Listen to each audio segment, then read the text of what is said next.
Hey everyone, it's Andrew. Welcome to Atomo. It is I was going to say May 5th, but my calendar here on the computer has 0525. It's May 25, not May 5th. On 5th month. Boy, this is a somebody thieved my brain as we're talking about thieving. If we go to the hedge, so let's pull this guy up here. Yeah, how about here? There we go. So we'll pop on over to the hedge here. And this article here is talking about the dollar store. And, well, here we have a case where, your cost line is well, thieving actually hits the top and bottom line. You don't actually make the money for the product and you lose the product. So if this keeps up, then and I see this in the dollar stores all the time. So my wife specifically was in one of the dollar stores, and just we're here in the Vancouver area, so thankfully not as bad as what I hear in San Francisco. But so here's this person, and they put some stuff into their backpack. My wife she doesn't apprehend the person, of course. She goes to the store clerk and says, hey, that guy who was just leaving while she was bringing it up has just stolen some stuff and put it into his backpack and out the door. And then the clerk's kind of like, nothing I can do now. They got out the door. So and I'm seeing an increase in security guards in some other stores, especially the Safeway. There's usually some hired security person that's standing at the entrance now. And of course, we have to pay for all that. If they keep adding that sort of staffing to bolster security, that goes into your food prices. Stuff gets more expensive. And that's a way for the people who are doing the right thing to supplement those that are doing the wrong thing. So here we have some more data about organizations falling apart due to all this, and if they're going to go the Bud Light route, and on top of that have all the thieving happen, and then soon we're out of stores. They no longer want to service these areas. So what is going to happen? Well, I want to talk to you a bit about, as I'm getting longer in the tooth, a little history here. So in Canada, back in the day here, 1957 to 1996. So I definitely remember this in the 80s. We would get big books in the mail. One is the Sears wish list, or wish book it was called.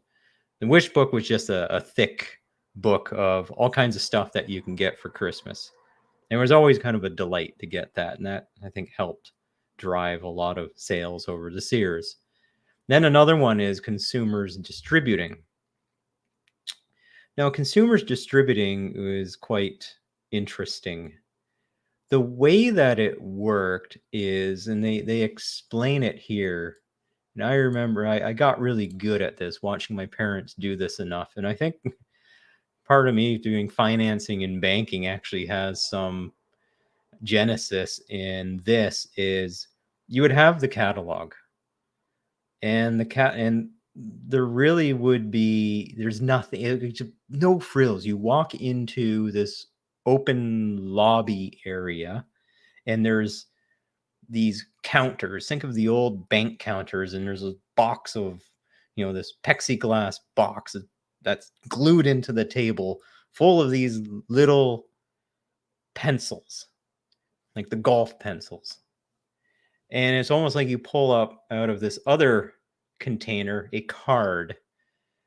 And the card, you write in the item name, and then you write in the the item number, and the item number is provided in the catalog, and the name is provided in the catalog, and there's a catalog on all these tables. So you walk in, flip through the catalog, you have the catalog at home, so you've done what I used to do is look at the catalog at home, write down the product numbers and the page number in the catalog, go into the store, open their catalog there, check, okay, great, here's the product. Now you scry it onto this piece of paper. Then you walk over to this counter and you hand it to somebody who will then go and pick the items. So basically, it's a warehouse in the back. They just disappear through this door. And depending on the size of the item, then it like comes across on this little counter window. And then you pick it up and then you pay for it. There are a lot of problems with the way internet shopping before the internet, but they had a lot of problems here. Now, the first part that I'm bringing forward this and why I'm talking about this is this might be the future again, where, well, perhaps instead of people going and picking the stuff, you might have robots do it. I'm not sure unless you get it big enough. You might have to go over to, you might have to find your local Amazon warehouse and do similar thing, but on your app, push the buttons and wait while the robots click in behind and actually deliver the product. But your app will show you if the product is actually in that warehouse. So in this way, if it's in the secure area, you can't get into the warehouse. So the going in and actually stealing stuff on the shelf, this would be a way that you wouldn't be able to do that. Now you think, well, they could do Amazon Go, and the Amazon Go model is where it detects you picking up things and it charges your Amazon account, and then out you go. But I guess people can sneak in or jump over if it's an unmanned store, then people just come in, jump over the gates, grab what they want, and just jump out, and maybe get that done before they can be apprehended. So this was consumers distributing. Now I also spent some time in the Philippines as well. And what I seen in the Philippines, there are the big shopping malls, but it's almost like people, even though they're poor, they don't steal there.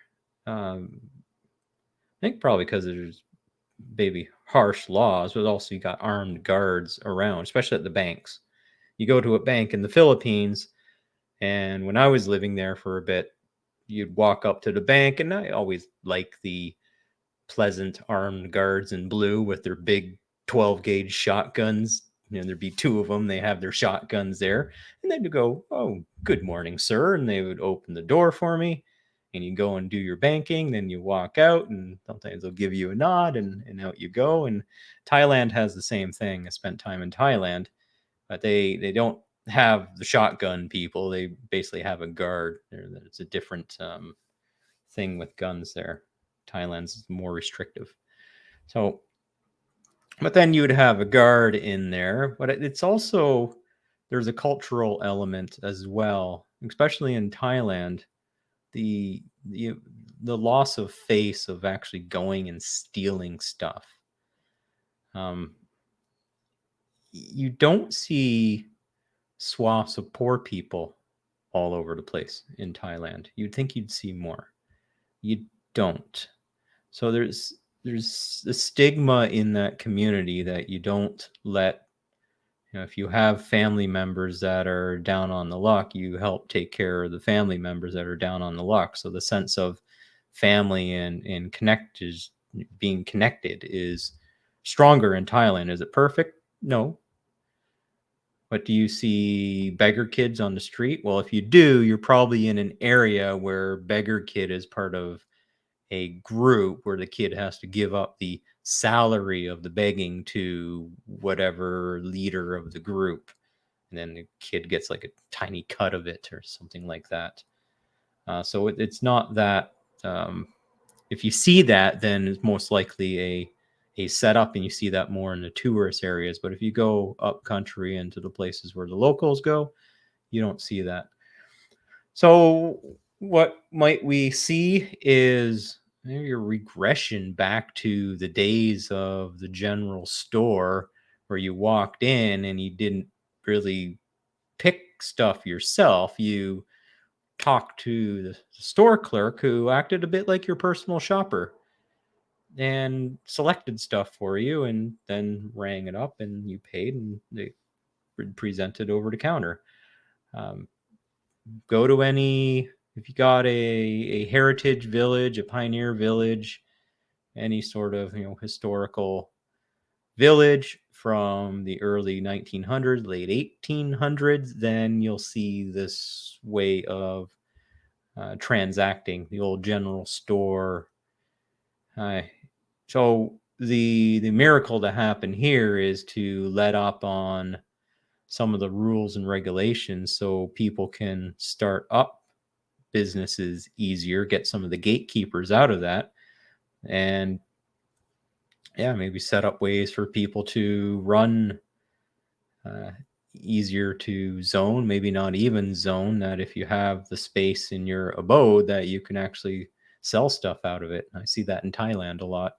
You got your house on top and your shop is downstairs, and in the morning they throw open this overhead garage door, and inside's the whole restaurant. So it's like walking into the garage and you're now in the restaurant, and then the owners can go up and down into their house, and when they end their day and close out the restaurant, just throw the door down and poof, they're there, they're at home already. So we might be potentially seeing some of this come to the west, if not already in areas. I'd be curious if you have this.